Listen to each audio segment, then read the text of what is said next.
Ada seorang pasien, ibu-ibu usia 55 tahun sakit diabetes, tapi sudah parah.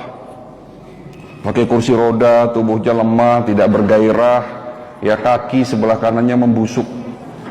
Jadi mulai betis bu, sampai telapak kaki itu menghitam, membusuk, kakinya bolong, jari kakinya sudah copot satu. Jarak 2 meter sudah maaf tercium aroma tidak sedap. Suaminya bilang, dok, kondisi istri saya ini semakin parah sejak 1 tahun terakhir, tapi penyakit diabetesnya sudah 10 tahun. Padahal dia tiap hari minum obat dok, tapi yang tidak kunjung sembuh, malah tambah parah. Ini kenapa ya dok? Bahkan kakinya ini sebentar lagi mau diamputasi sama dokter di rumah sakit. Tolong dok, obati istri saya, syukur-syukur penyakitnya sembuh. Apa yang bisa saya lakukan pak? Didatengin pasien yang sudah begitu parah, tentunya tidak mudah mengobati pasien yang datang sudah begitu parah. Tapi tidak ada kata sulit kalau Allah sudah berkehendak. Tetapi apa ikhtiar kita, itu yang paling penting. Bagaimana cara kita mengobati penyakit beliau? Hasilnya keluar. Pertama saya lihat otaknya ada penyempitan pembuluh darah di otak, pasokan darah ke otak berkurang. Terjadinya pembengkakan otot jantung, pankreasnya rusak parah, degenerasi, ya. Terus fungsi ginjalnya sudah sangat menurun. Aliran darah dan saraf di bagian kaki banyak yang tersumbat, makanya kena gangren. Dan ini semua terjadi akibat tingginya proses oksidasi yang terjadi dalam tubuh beliau. Dan oksidasi terjadi akibat gaya hidup yang salah. Dibenarkan oleh suaminya, benar dok, istri saya sejak muda tidurnya larut malam. Jam 11 sampai dengan jam 1 malam kita ini harus sudah tidur pulas. Cukup 2 jam ini saja pak, harus sudah tidur.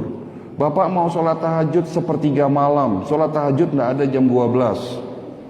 Ya disunahkan untuk tidur dulu, ya kan? Jadi kalau mau bangun 2:30 ya harus tidur dulu, kan begitu Nabi mengatakan.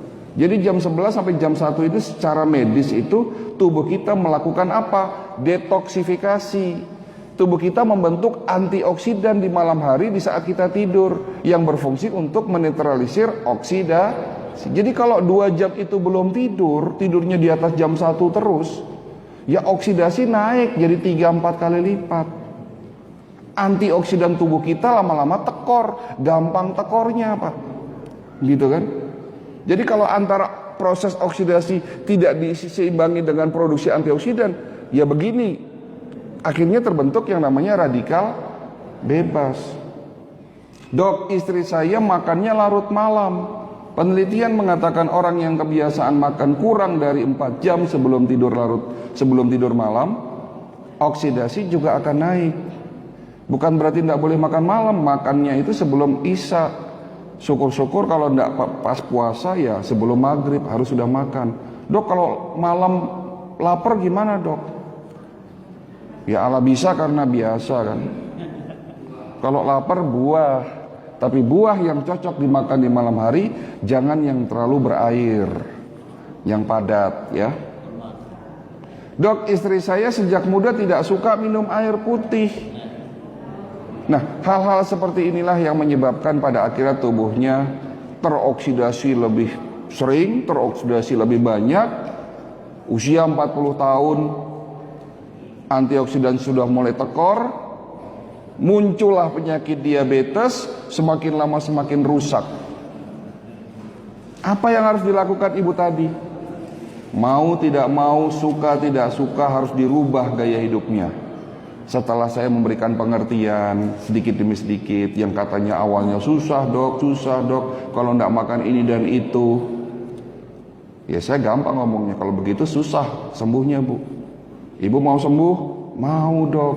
Ya sudah, ikuti saran saya. Beliau ikuti saran saya, beliau minum obat teratur. Alhamdulillah tidak ada yang sia-sia. Di bulan ke-8 beliau sembuh dari penyakitnya, betul-betul sembuh bu. Kakinya mulus lagi, tidak jadi diamputasi, komplikasinya sembuh, gula darahnya terkontrol. Kemarin belum lama itu datang ke klinik untuk medical check up ulang. Alhamdulillah hasilnya baik semua. Setelah sembuh, suaminya bilang lagi, "Dok, istri saya nih dok, setelah sembuh kebiasaan lamanya muncul lagi nih dok." Loh, gimana kebiasaan lama muncul lagi? Iya, sekarang suka jalan-jalan ke mall lagi katanya. Nah, itu beda lagi cerita. Itu adalah salah satu cerita dari banyak pasien yang datang ke klinik.